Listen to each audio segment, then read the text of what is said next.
le gouvernement ivoirien, en concertation avec les autorités marocaines, a engagé une procédure de réinstauration du visa d'entrée au Maroc pour tous les détenteurs de passeports ordinaires ivoiriens, a appris Abidjan.net de source officielle ce mercredi 14 août 2024. Cette réinstauration de visa d'entrée au royaume chérifien est faite pour une période expérimentale de 0,2 années, à compter du dimanche 1er septembre 2024. En effet, face à l'afflux de migrants africains vers les côtes méditerranéennes, avec pour point de transit, les pays du Maghreb dont le Maroc, les états d'accueil de ces candidats à l'immigration clandestine, en collaboration avec les services compétents des ambassades ivoiriennes, ont procédé à un profilage, précise la note d'information. À en croire les autorités ivoiriennes, il ressort de ce profilage que la plupart de ces immigrants clandestins, ce sont des ressortissants étrangers se prévalant de la citoyenneté ivoirienne. À titre d'exemple,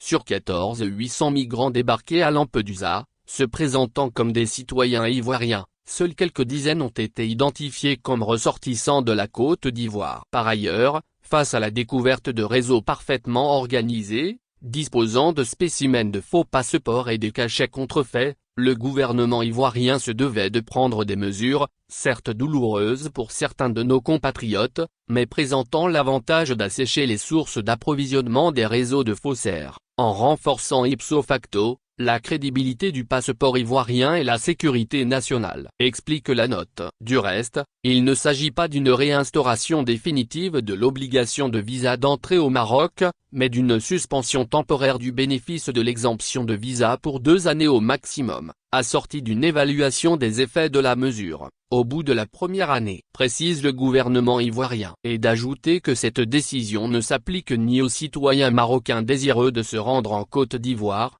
ni aux Ivoiriens détenteurs de passeports diplomatiques ou de service, ni aux titulaires de cartes de séjour marocains, ni aux bénéficiaires de visas Schengen, d'Émirats arabes unis, des États-Unis d'Amérique ou du Canada.